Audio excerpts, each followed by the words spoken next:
Hi, everybody, and welcome to the Servant Leadership Institute podcast, webcast. Hey, good morning, Carol. How you Good doing? morning. I'm starting out great, Bart. You're good. You're a good job. I am very, very excited to be here. We've been away for a while, and it's just a real joy to be back with our audience again.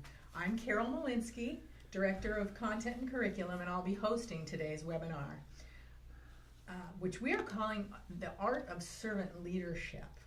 During the next few webinars, we will be exploring what it takes for modern business leaders to transform their businesses into servant-led organizations that prioritize integrity over profitability. We will be discussing topics from Art's new book, The Art of Servant Leadership 2. And Art's here with us to help unpack the implementation process illustrated in this book, which is the story of his experience at Datron World Communications, turning that culture from power-driven to servant-led. Good morning, sir. Good morning, Carol. How you doing? I'm doing great. Good to be back in the studio, isn't it? It sure is. Yeah, we haven't been here for a while, so. Sure is. Just finished the conference last week. We're still on a high from that, so thank you everyone who invested their time and money in beautiful San Diego. It was a little cold, though. Yeah. A little colder than usual, but we had a great time. Yeah, it was really wonderful. Before we get started, I want to invite you to live tweet during the webinar using the hashtag SLI webinars. And in order to benefit from today's discussion, we will include an opportunity for you to ask questions at the end of our time today. Here's how you can submit your questions. As you see on the right-hand side of your screen, there is an area to type in questions. Please feel free to ask questions at any time during the webinar, and we'll get to as many questions as we can during our Q&A segment at the end of the session. We want to thank everyone this morning for joining us. We have San Diego Zoo on with us. We have our friend Jan Tano from Las Vegas has called in. Trinity Health Systems, Hawaii USA Federal Credit Union, aloha. All right, Hawaii. hey. And Otter Products calling in from Colorado. So we're really excited to have all of you on board this morning. Servant Leadership is a SLI, Servant Leadership Institute, is a leadership development organization dedicated to teaching the implementation of servant leadership. We believe that servant leadership is to inspire and equip the people we influence. Servant leadership takes that traditional power model of leadership and turns it upside down, demonstrating that the leader exists to serve all of those he influences. Art, to get us started, I'd like to know what really motivated you to write this book. Well, I think most people know the story, but if you don't, we bought a radio company back in 2004, and we decided to implement servant leadership and lead in a different way based on a lot of reasons. But basically, I was tired of putting my family second and behind me in everything I did, so we decided to lead in a different way. And we had our ups and downs. We tried some things that didn't work. We tried some things that worked beyond our own expectations. And after about 6 or 7 years, when results started to click in on us, people encouraged us to share what we had found out. And so that was 6 years into the process. Really, it's 7, 8 years to change a culture, so we didn't feel we were quite there yet. So we didn't write an implementation book until we got into we're in 2018 now, so we started in 2005, early 2005. So now we're in 13 years, and now it's time to tell the story because we can share with them what worked, what didn't work, where we struggled, where we didn't struggle, how to overcome some of the struggles you might have. We've got a longer term experience to share with people. So right. We wanted to get the story out and share with people what we went through. Share with some of the successes and some of the stories of transformation we had, and that's really why we put it together. So We weren't comfortable with 6 years. We're a lot more comfortable with 13, 14 years we have now that we can share. Lots more experiences under your belt. Yeah. Oh, by the way, Carol's been with Datron since early 97, late 96. 96. I started in 97, so we've been through the entire journey. Yes. Together at Datron. So, yep. It's the story of a lot of people. Mm-hmm. It is the story of a lot of people. Yep. Art, just to get us started into the real meat and taters of this whole thing, you write about creating and communicating values and purpose as your first step in the process. Right. Can you give us a specific example of that creating and communicating? Sure. You'll hear different leaders talk about you've got to have a why of what you do. What's your purpose? Why do you do what you do? And in our company, we ask, why do we sell radios? What is it about radios that we really want to make a difference in? Unless you have that purpose, people kind of flounder. The CEO will flounder. The leaders will flounder. So you've got to have an idea of why you do what you do. So that's the why. The how is how you're going to conduct yourself, the values you have in the company, how you're going to conduct yourself. And the values are very important. Now, you can create the why, the purpose. You could create the how, which is the values. But if you don't communicate that to anybody, then it's just you. And they become things on a wall. And so you have to go out and communicate and talk and share and help people understand why you do what you do. And in particular, people ask us how do you do that in a military environment? Mm-hmm. Great example we shared at the conference is a country that we do business with in Zimbabwe just changed their president. They brought in a new president. They changed the regime with peace, not with power. And that's what we like to do. We like to help people feel the power of change through love, not through the power of power, the love of power. And so in that particular instance, we saw a country that we've been doing business with for years who wanted to create a safe environment through good communications and not with violence. They had a non-violent change in power in their country. And we thought, that's a pretty good story. Mm-hmm. All right. So how do we do that here? We like to positively impact the lives of people around us, and not just the short term, but the long term. So we like to give back to the communities. We like to let the employees help us determine where some of our charitable giving goes. We make it real for people. And so you've got to make the purpose of why you do what you do real to people, because if you don't have the why, they're going to perish, and they're going to flounder.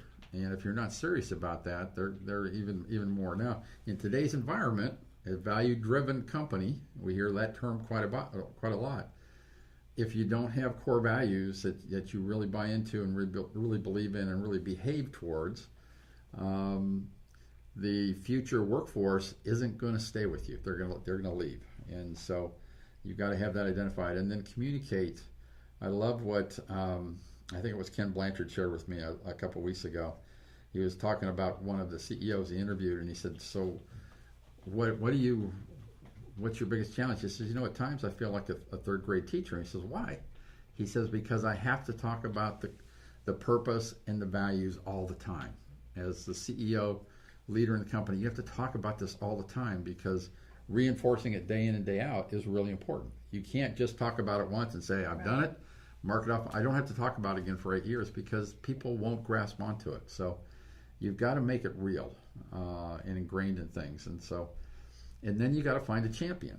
And usually in an organization, you're going to have a handful of champions that are really going to champion what you do. So I can remember more than one story about making those values come alive and come off the wall. And one of them would be, for example, our families come first. The fact that management made it very well known that if you got a call during a meeting and it was from a family member, you would excuse yourself and take that call. So there was no question. and no fear of being, thought less of because you went out and answered a call from your spouse or your child or whatever it might be. Yeah, it was interesting. We took a poll during my talk at the conference. We asked, what inspires you? The biggest thing that inspired people in the room were family and friends. And so we put our families first, and that inspires people. But if you say you put your families first and then you make people work 6 days a week, that's doesn't work. So.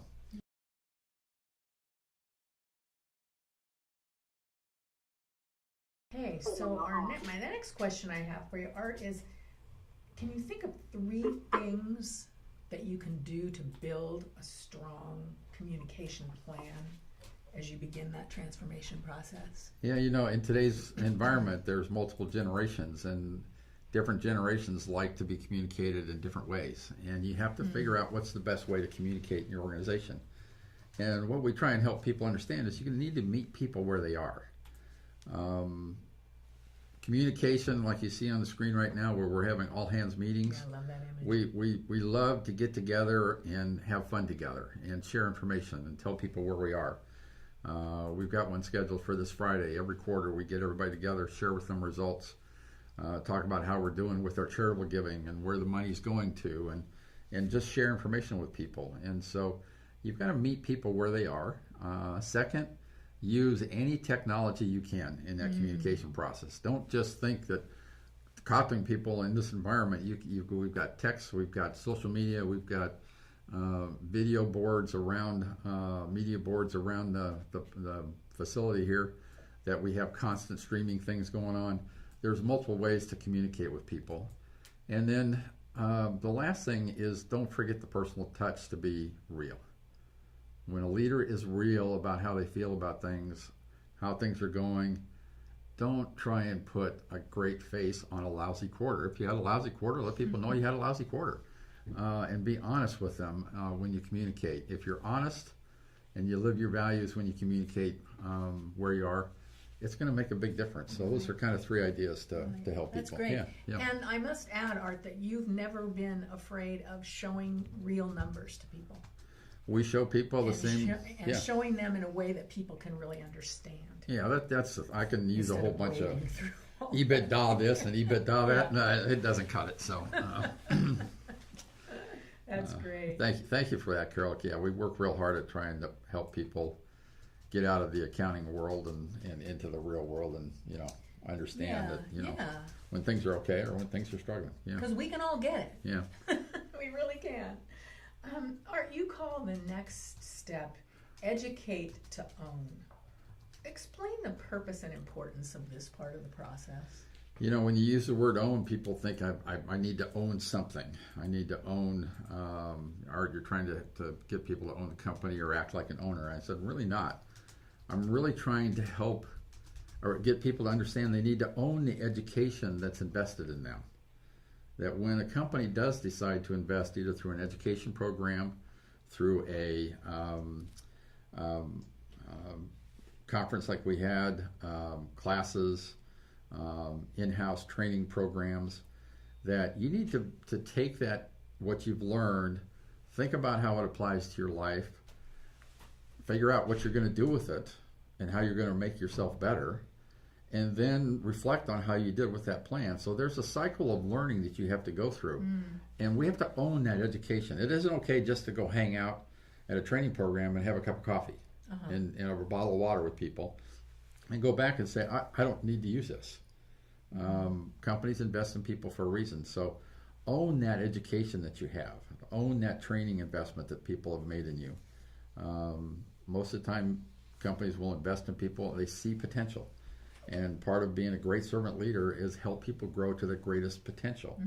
When we invest in you, take that and own it.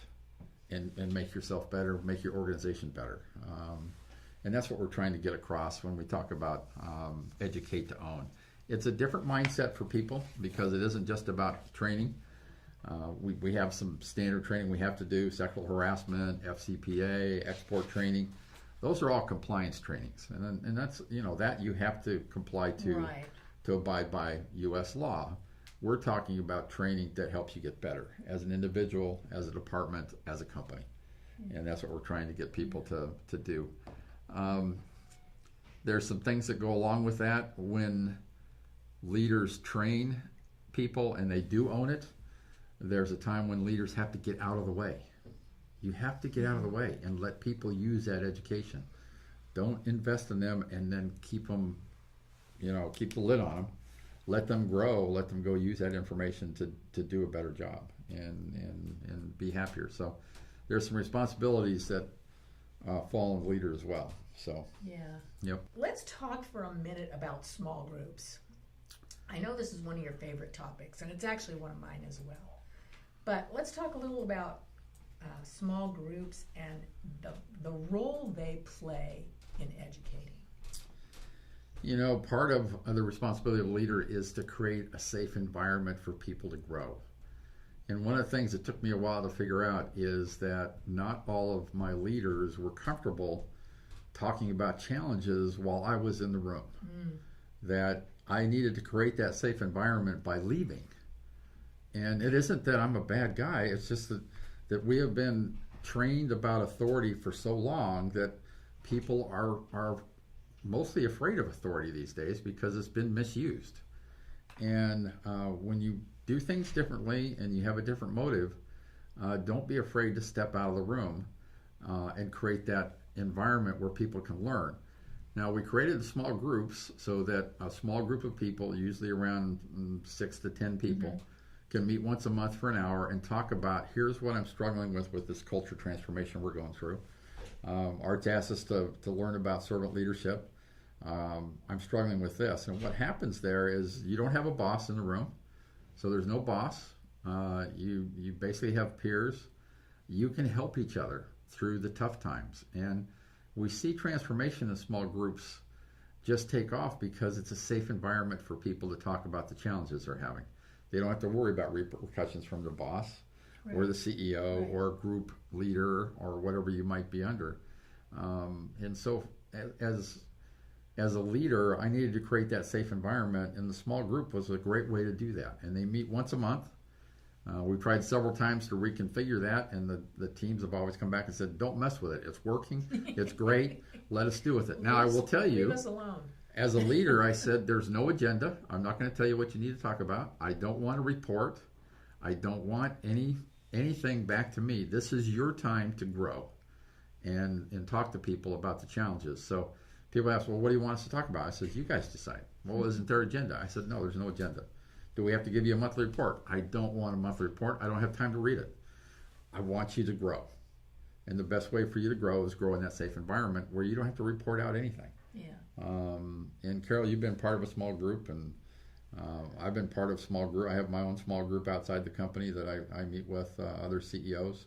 And it's a safe environment for me to talk about my challenges as a CEO. Yeah. And so it works at my level as well. Yeah. Well, I think one of the great things that I've seen happen with my small group and the others as well, when you have a new employee in leadership, if you're not used to a servant-led environment and you're coming into the company, it can be a little, daunting to have this new way of thinking and acting that you want to use. Right. I mean, you've been hired because you've got the heart for it, right? Yep. But you're going to face challenges, and you may not always know exactly how to deal with those challenges. Right. Well, in the small group, I mean, I've experienced this where, the new individual takes us at our word and believes that what they say in the group stays in the group. And we really, truly are able to pour into this person and give them the benefit of our experience. Exactly. And no matter how many years they've been in leadership, you can always learn more. Yep. And in that kind of environment, it really works beautifully. Yep. It's amazing, actually. Sometimes I go, wow, people are really transparent, and it surprises me that they're that transparent. If you think of breakouts at a conference, and we just finished our conference, we do breakouts, and you sit around a table of people that maybe you just met for the first time. that's a great example of a small group. You can talk about things with strangers a whole lot easier than you can with people in your own company. And that's the type of environment we're trying to create. Is that around the table, people helping each other, not really knowing how they're helping, but hey, you know somebody has a challenge, share with them what you did to get it past that challenge. Yeah. Okay, well, our next step is something you've called empower ownership. What does ownership mean in this context? Well, once you've trained people, you've given them the responsibility to do a job, you need to let them do the job. You need to let them do their job. Oh, darn. So, define what ownership means. I don't like to use the word just empower. I want to empower people to make decisions and know that they're not going to be overruled by me when it comes to serving the customer or taking care of an issue.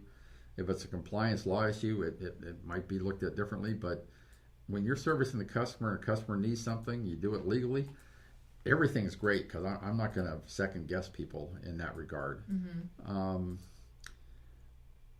CEOs and senior leaders have a very high level of desire to control things. And I try and get people to understand you need to let that control go. You need to let it go. And if you take a great example, if you take your both hands and turn them into fists and hold on to them and squeeze them as hard as you can, that's what holding on to power feels like. You have tension in your arms, tension in your hands. When you let that power go, you've got a great, great feeling of release, and you feel good because now you're empowering someone to go take care of the issue. You don't need to control everything. You don't need that to be in control of everything. When we do that, we have to have patience and discernment. We have to get out of the way. And above all, you have to start listening to people. And not just listening to what they say, but how about listening to understand? Listening with empathy and see if you can feel what they're feeling. And once you start letting people do their jobs and empower them to go make decisions and don't overturn them and don't tell them to CC you on every email they make a decision on, that's a little power trick for power leaders. Just keep me in the loop and CC me on everything so I'm up to speed. And if you trust somebody, you're going to be up to speed through conversations you're going to have with them one-on-one. You don't need to have an email on everything. Right. Have a relationship with the individual through conversations, not just exchanging emails and information. So we want to empower that. You educate to own. Now you've got to empower that ownership and let people go do their job and grow and be successful. Let them have some of those victories for themselves and give credit where credit's due. Let people take credit for the work they do. Don't you take credit as a leader. Yeah, right. So next in our process is to measure transformation and results. Tell us a bit about measuring leaders. What are some ways to do that? And is measurement different in a servant-led organization? We always talk about measuring the change in people.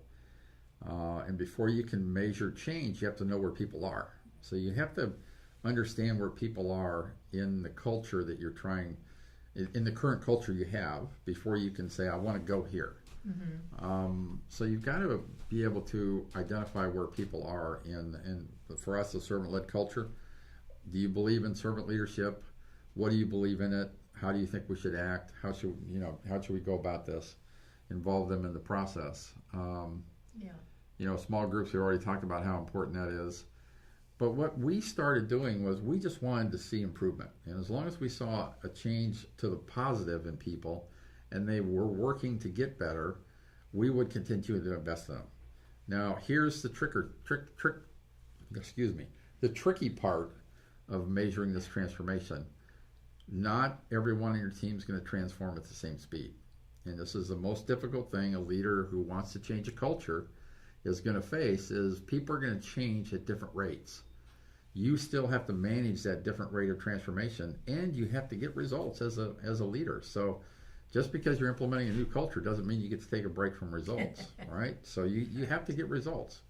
Right. And if you stay focused on really serving people, if that's what your culture is, stay focused on your purpose, and don't change your purpose to get a result, guess what? The culture is going to start taking hold because people are going to say, hey, Art's serious about this culture change. I'm not going to change my belief in the culture of the company to get business. If I do that, I'm just undermining the culture change I'm trying to implement. So I have to be part of that transformation, and I have to make sure we get results at the same time. So I don't get to take a break just because I'm changing a culture. Right. But I will encourage people, stick with people who want to change, who are getting better, and realize that some will change faster than others.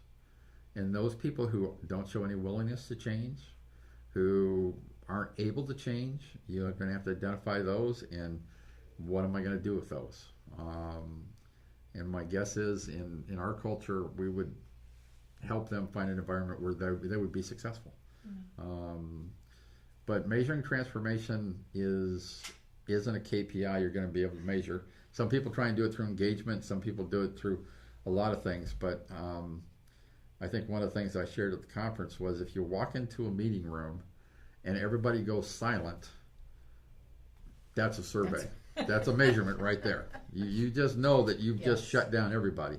If you get into talking about a problem and nobody's looking at you, they're all looking down at the table, that's another measurement that you're not where you want to be, because you want to have everybody engaged, talking about the issues and challenges. And so those little measurements along the way, just be sensitive to those. The most uncomfortable thing I face as a leader is when I walk into a room and everybody stops talking. And I'm going, okay, why did everybody stop talking?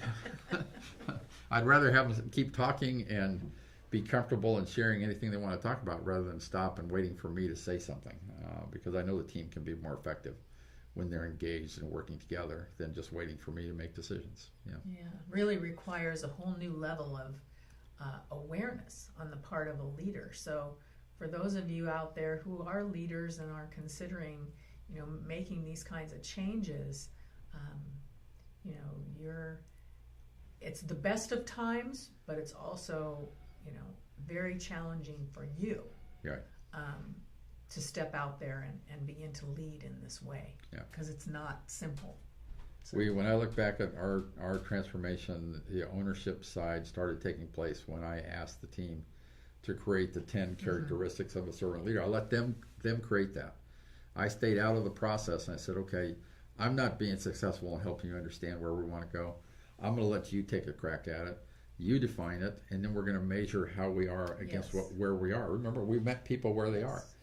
And when I look back at that time, that's when we actually started to take that transformation of ownership into the culture, into the entire leadership team, and out of my hands. And the sooner you do that, the better you're going to be, and the easier it's going to be to measure transformation, because people are going to feel safe. And that's why the small groups is so important. Is your peers are going to make some are going to have opinions on where you are in your transformation. Sure. And that feedback to you is going to be more important than feedback from the CEO. I'll tell you, it's one of the most uncomfortable things I think I've ever done in a work environment. But what we gained as far as drawing closer to the people that we work with, being able to know their strengths and their weaknesses, it was so worth it. So worth it. And I share the same thing with my CEO small group, where I'll go in and start talking about a problem, and somebody will say, well, Art, you said you were going to take care of that 3 months ago. What happened? Hey, we've talked about this before. How come you're not doing what you said you were going to do?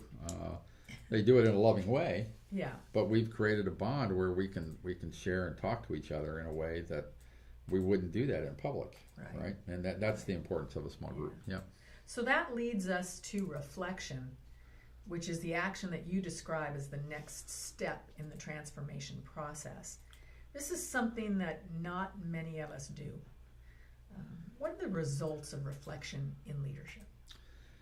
I didn't believe in reflection early in my career, and that hurt me.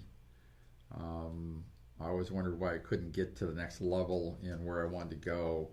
And I wasn't thinking about who I was and where I wanted to go and how I was going to get there. I was more focused on the promotions, the salary, the benefits, and on all that other stuff. But when you really sit down and start thinking about who you are as an individual, who you are as a leader, what your values are as an individual and a leader, what your purpose in life is, what your gifts are, now you can start working in an environment to improve who you are.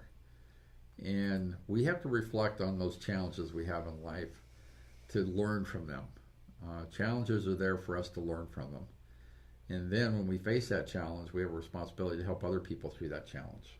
And, you know, that's easy to say at work. It's tougher to do in life. But if I'm a survivor of cancer, then and I've figured out how I did it, I can encourage people to go the distance and get through that process because I've been there. And when you've been there, you bring credibility to it. Reflection puts you in the realm of you've been there before.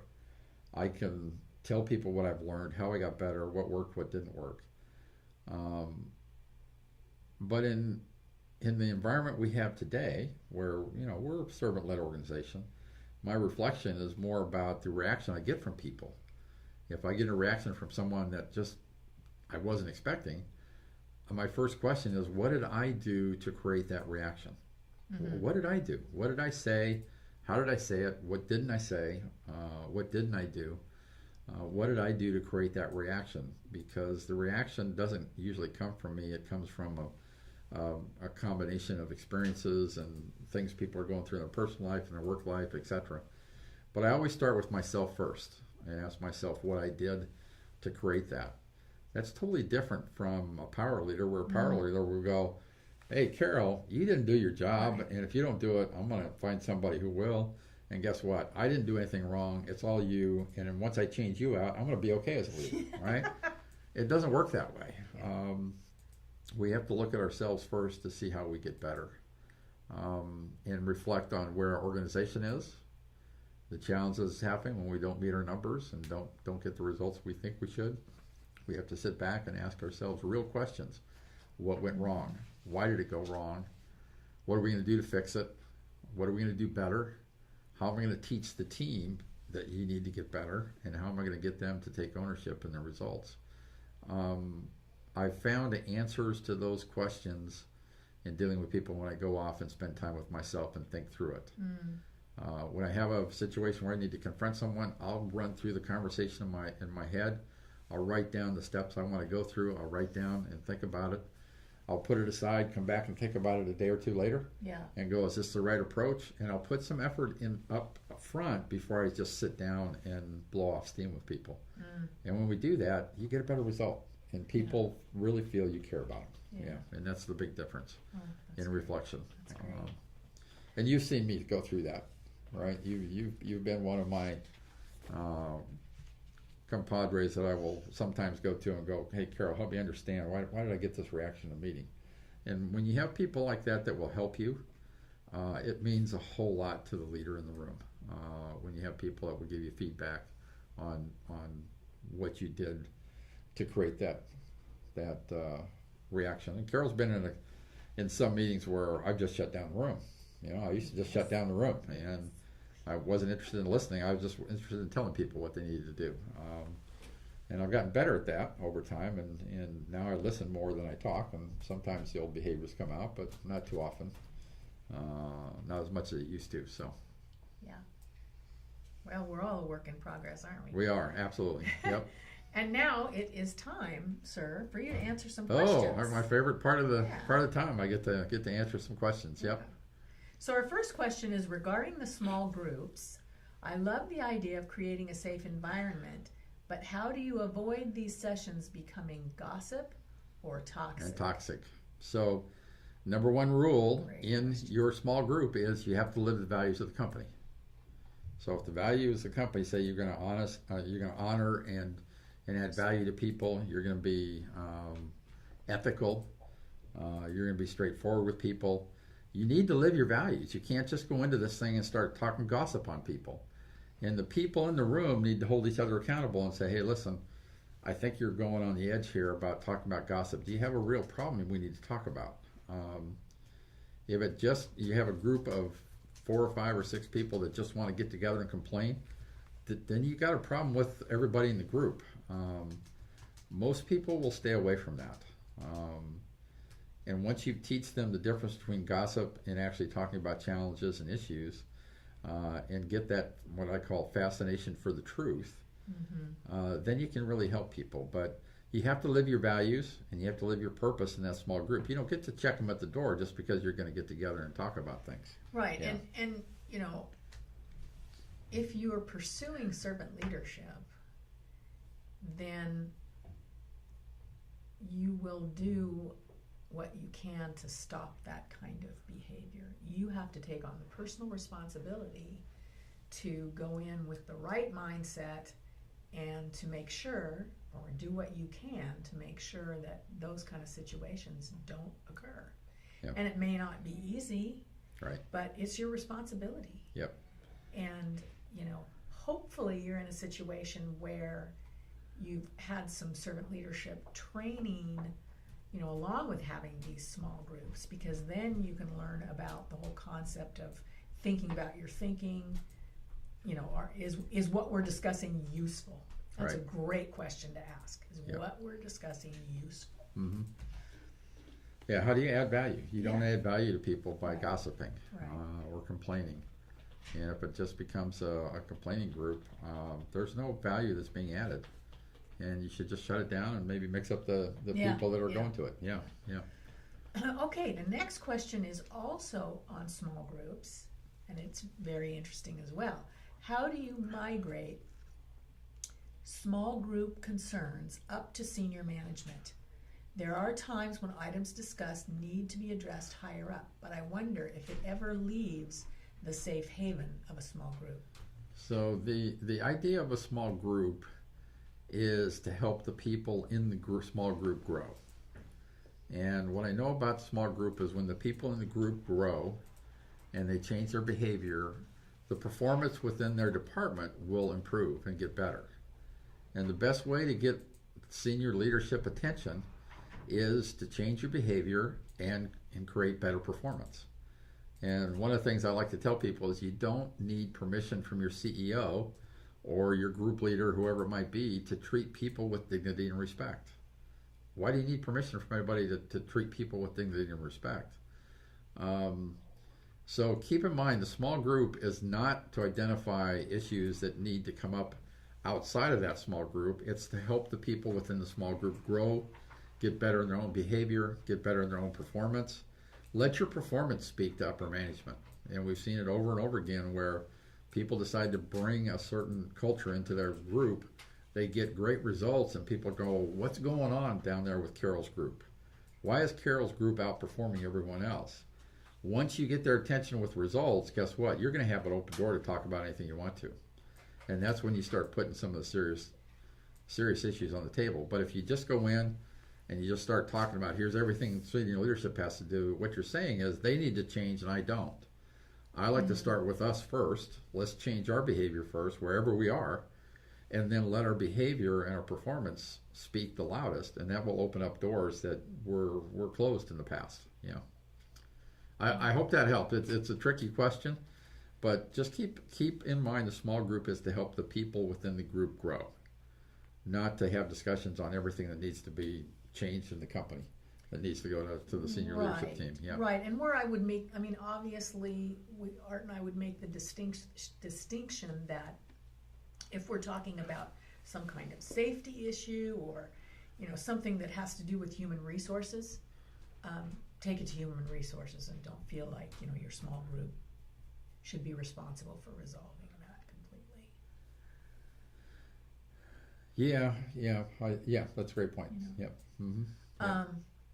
Okay, next one. Should a leader ask him or herself why the room becomes silent? Absolutely. If you don't ask yourself this, then you're not a good leader. I'll tell you that straight out.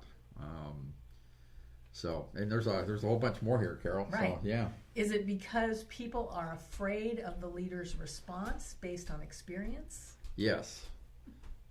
Here's what we try and help leaders understand, that 90% of the reaction you'll get from an individual based on what you say has nothing to do with what you just said. Because people bring experiences from past companies, experiences from their personal life, and when you say something with a certain tone or you use a certain set of words in a certain order, that old file of experiences are going to be pulled out. And the greatest example I have is when I'm talking to someone about values, and I ask someone to come by and see me at 4 so I can have a values discussion with them. I've had people show up with a box of their personal stuff because in the previous company they worked at, when you got invited to the CEO's office to have a discussion, the next stop was HR and the next stop was the parking lot. They got fired. And I go, put the box down. That's not how we operate here. So understand, people bring their experiences and how they were treated at other companies, how they were treated within their families, how they were treated by friends. That all comes together when you're having discussions with them. So do they respond based on experience? Yes. Do they respond? Are you part of that experience? You could be. And I will share with you as a power leader, I could clear a room within 5 minutes. 5 minutes I could clear a room because I wasn't willing to listen. And that's one thing I had to change when I started down this path of servant leadership, is I had to understand what listening was all about. Are we perfect? We're not perfect. And here's where you have to set your leaders and understand that people are not perfect. Will leaders make mistakes? Yes, they will. Will our old power habits come out of the woodwork? They will come out of the woodwork. So the grace that we extend to the people in our organizations, we need the same grace back. And I shared this once with my senior team when someone on the team said, Art, what do you want from us? And I said, I would like to have the same amount of grace that I extend to you be extended to me. And that resonated with one of the individuals on the group. I'm going, you know what? You give me grace all the time with mistakes I make and things I didn't do right or didn't do on time. You know, you didn't come out and fire me. So why, when you make a mistake and don't do what you're supposed to do, why do I want you to be perfect and don't expect myself to be perfect? So there are times when leaders are going to make command decisions. They're going to tell people what we're going to do. The good leaders will explain why you did that and explain why you made that decision, command decision, and help people learn from it. So that's a lot of stuff on that question. You know, the safe area that we're talking about for people is you've got to create that safe people where people can go have conversations. And if you come walk through our company, we've got small group areas. We've got a bunch of tables, you know, higher level tables with chairs, lower level tables with chairs. And we create that environment so people can go hang out in the lunchroom or hang out in a break area and go have some conversations that are safe. And it's up to people to grab onto that at times. Yeah. There's something that I'd like to speak to regarding this. Don't think that this small group was created as a spot for you to be able to share without your leader being around. Yes, that is true, but the purpose of the small group is also for when you have issues peer-to-peer, you have issues in trying to lead your team and you don't, maybe you've got one individual that you just can't get through to. You have a pool of peers there that you meet with that you can discuss all this with and get tips. So yes, sometimes it is effective to not have your leader involved, but that's not the sole purpose. So I just want to make sure that people are aware. That's a great point, Carol. When people come to me that aren't my direct reports and they want to talk to me about their leader, the first thing I ask them is, have you talked to your leader? Does your leader know you're here? Yeah. And if they say no, I said, go tell, have respect for your leader to let them know that you're going to come talk to me. And if we create an environment where you can go anywhere to get anything you need to serve the customer, we're going to be okay with that. But if you don't respect your leader enough to let them know you're going to go talk to their boss, now I have a little different mentoring session that I'm going to do with you, because I'm going to teach you how to respect that person by letting them know, hey, I'm going to go talk to Art, and here's the reason why I'm going to talk to Art. Yeah. Don't be afraid to do that. You'll get better results than you think you will. Yeah.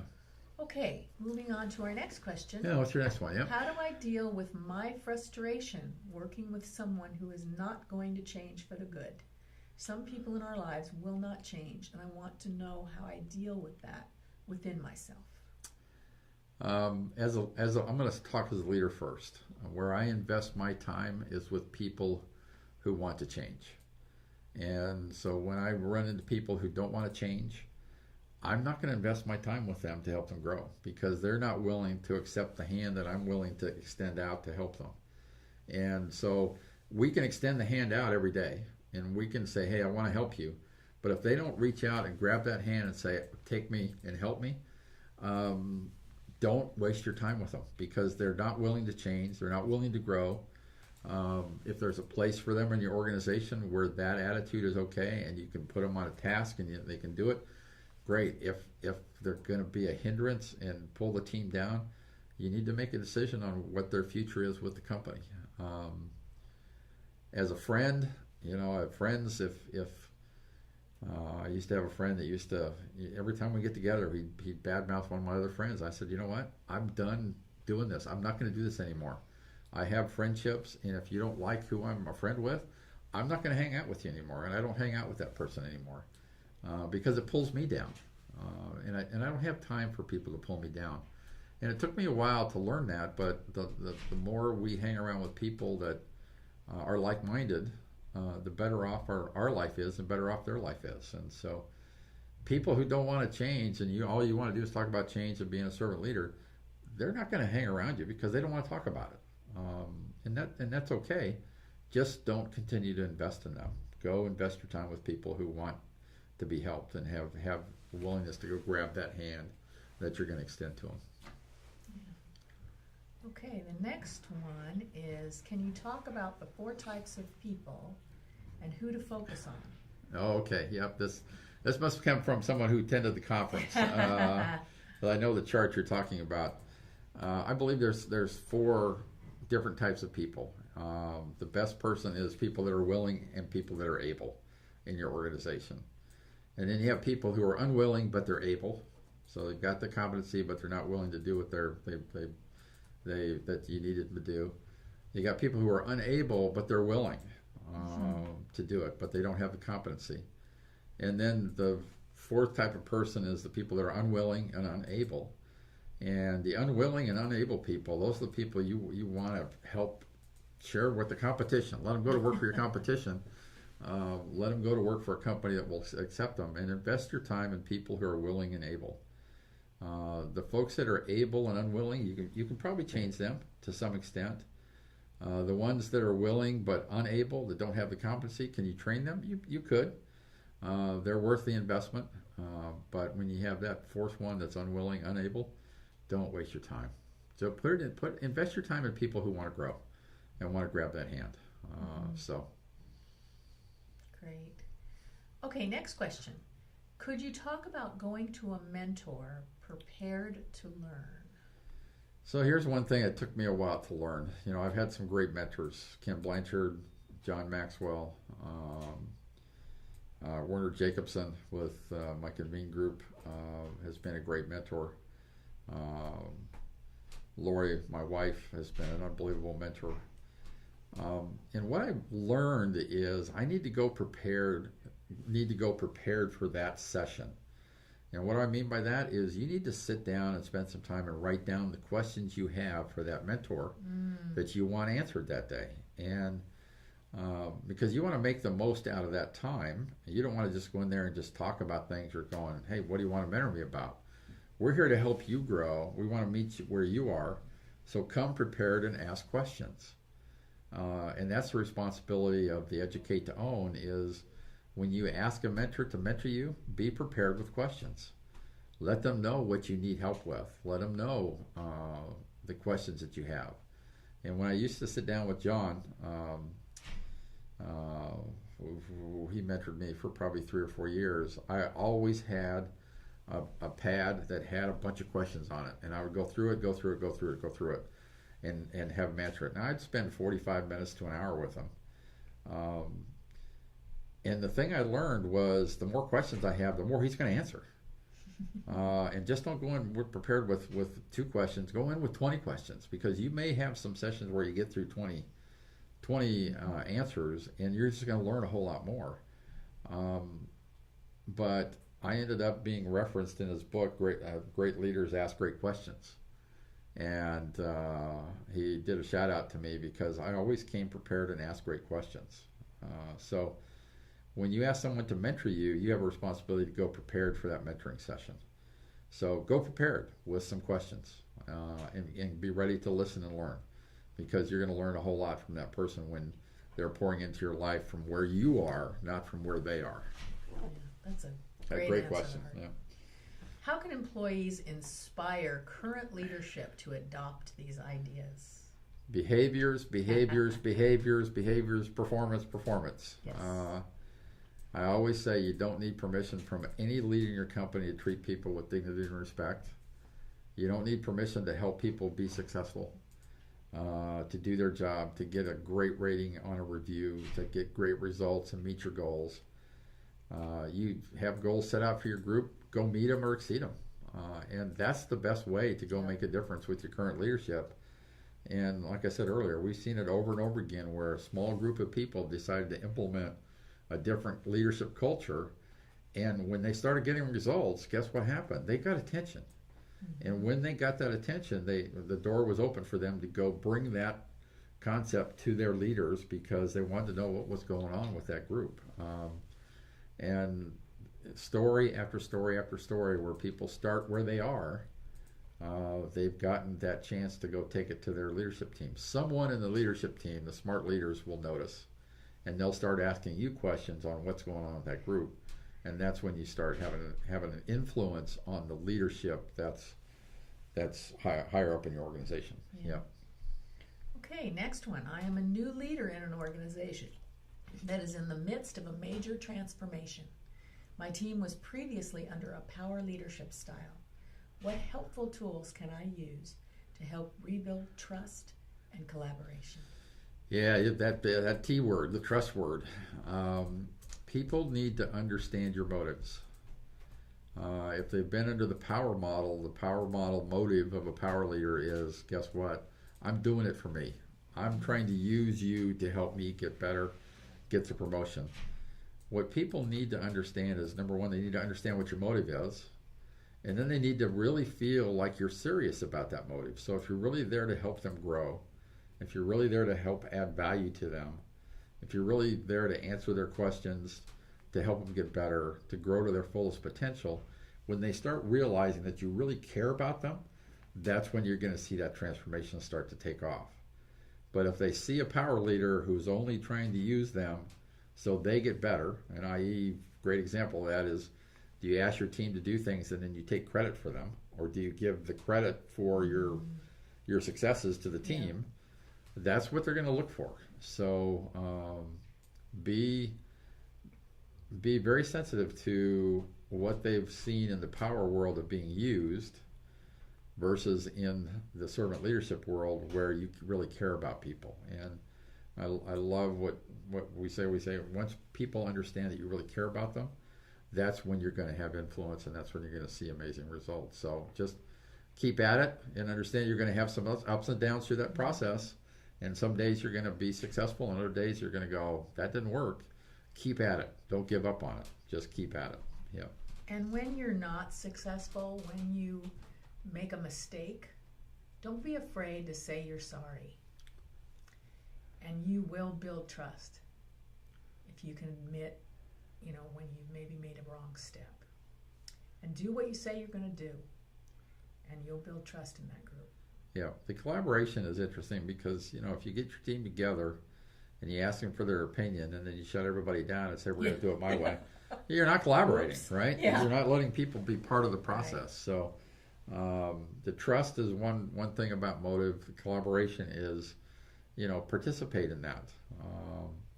And sometimes it's best for the leader to step out of the room and say, listen, you guys talk about the issue. You come back to me with a recommendation, and then we'll go from there. And let them come back with a recommendation. Yeah, and step out of the process. Yeah. Going back to your mentor visits, what type of questions would you ask? What is appropriate? I would say, being on both sides of the fence, there isn't any question that's inappropriate. As long as it's focused on your growth.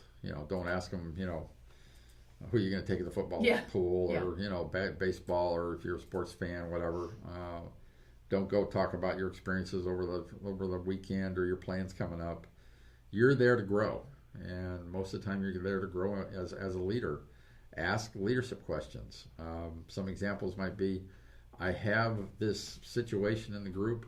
I haven't been able to get my team to address it and really take hold of it. They're waiting for me to make the decision. What should I do to help transfer that empowerment to them? And then sit back and listen to what that leader has to say. You may have an individual that you need help with.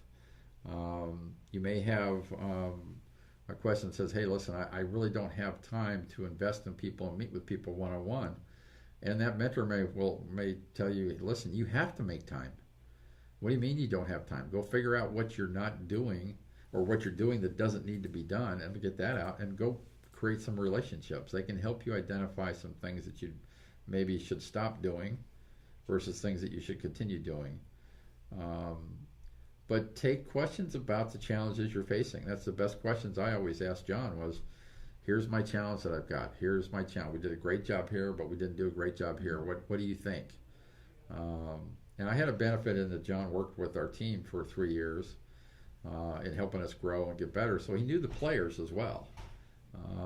And that really helped me with that. Werner Jacobson's the same way. He knows the players, and they can give me feedback. But ask questions about what you can do to grow as an individual and how you can grow your people. And that's really, really some great questions. And just keep asking and grow. Okay, here's our next one. Knowing servant leadership uses asset-based model, and you want to develop someone who you see has leadership potential. How do you do that fairly when others on the team might want to develop the same skills, but the potential is not fully there? Well, I will tell you what I look for in leaders in this order is I look for character first, and I look for competency or skill second. So when you're looking at developing leaders within your organization, look at people who have a very high character level, i.e. they're in line with your values, in line with the company values. And usually when you look at that and rate people based on character, might answer that question for you. I don't develop leaders based on skills.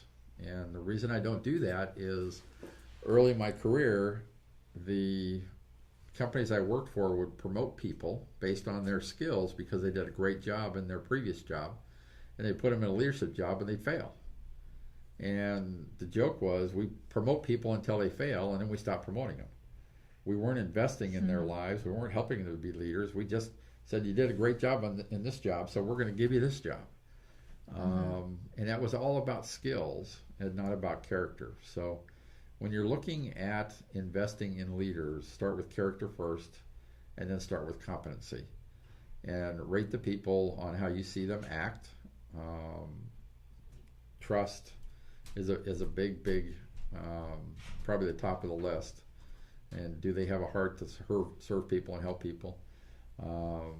That's going to help you answer those questions, and then you look at the competency side, the skill side. Yeah, great. Well, those were stupendous questions.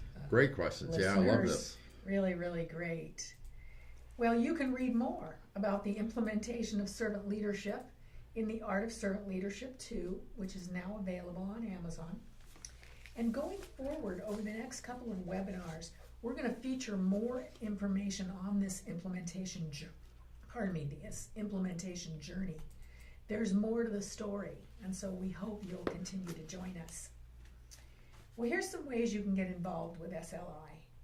We'll continue our webinar series, and we have podcasts you can find on iTunes. Just search for the Servant Leadership Institute podcast. Art is an active speaker, and he loves to visit organizations and share his servant leadership story. So find out more about that on our website, www.servantleadershipinstitute.com. And we would love for you to get involved with us through social media. So Art, Any thoughts you'd like to leave us with today?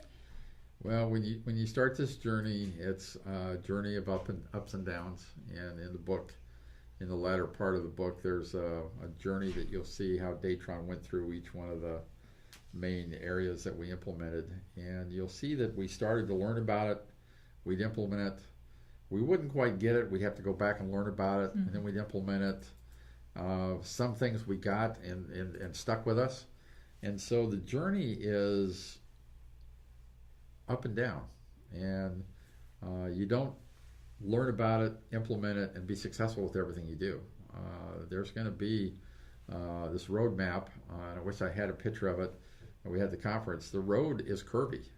And the road goes like this, and it goes through hills and mountains and everything else, and it's not a straight line. And if you're thinking about being a straight line, you'll be disappointed. But here's what I want to leave you with, and it's on the cover of the book.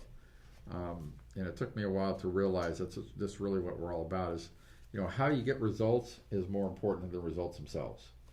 How you go about doing what you do, why you do it, how you communicate it, is more important than the results. And I've been on both sides of the fence. I've been in the power world where we didn't care how we got results. We just had to get results. Those companies aren't around. They're just not around. The people who care about how they get results, who want to do it ethically, do it with values-based, do it with caring for people, do it out of love instead of power, that's when things start to really change in your organization. So think about how you get the results. They're more important than the results themselves, and that will kind of help you in that journey. So, Carol, great being with you today. Absolutely. It's great being back in the studio. It's Sure been 3 or 4 months, I think, or maybe 4 months, right? November was the last. November was the last one. Oh, well. So it's great to be back here with you. Great to be back with everyone out there. Thank you for joining us today. And Carol, I'll give it back to you to wrap up. Well, thank you, everybody, is all I have to say. Thank you to our crew supporting us. Yes, thank you, everybody. And have a great rest of your day. Join us for our next webinar. Take care, everyone. Bye-bye. Bye-bye.